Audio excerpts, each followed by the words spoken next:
നിങ്ങൾ നിരാശരാവരുത്. ഏത് പ്രതിസന്ധികൾ ജീവിതത്തിൽ വന്നാലും അതിനെല്ലാം ഒരു കാലഘട്ടമുണ്ട്. അത് കഴിഞ്ഞാൽ എല്ലാം മാറും.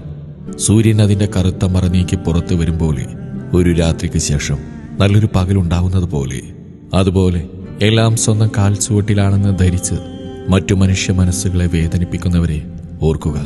ഇതൊന്നും അധികകാലം നിലനിൽക്കില്ല. ഇന്നത്തെ മന്നവൻ നാളത്തെ യാചകൻ, ഇന്നത്തെ മർദ്ദിതൻ നാളത്തെ സുൽത്താൻ. ഇതവന്റെ അവസാനത്തെ വാക്കായിരുന്നു. എന്റെ പ്രിയ സഹോദര അൻഷിദ് മോനെ, ഈ വാക്കുകൾ ഞങ്ങൾക്ക് സമ്മാനിച്ച് നീ തനിച്ച് പോയല്ലോ. ഞങ്ങൾക്ക് കണ്ണെത്താത്ത ദൂരത്തേക്ക് നിന്റെ ഒരുപാട് ആഗ്രഹങ്ങൾ കൂട്ടുകാരായ ഞങ്ങൾക്കറിയാം. ഒന്നും തീരാതെയാണ് ഈ ദുനിയാവിൽ നിന്നും നീ പോകുന്നെന്നും ഞങ്ങൾക്കറിയാം. നിന്റെ എല്ലാ ആഗ്രഹങ്ങളും പരലോകത്ത് അള്ളാഹു നിറവേറ്റി തരട്ടെ. നിന്റെ പാപങ്ങൾ അള്ളാഹു പുറത്തു തരട്ടെ.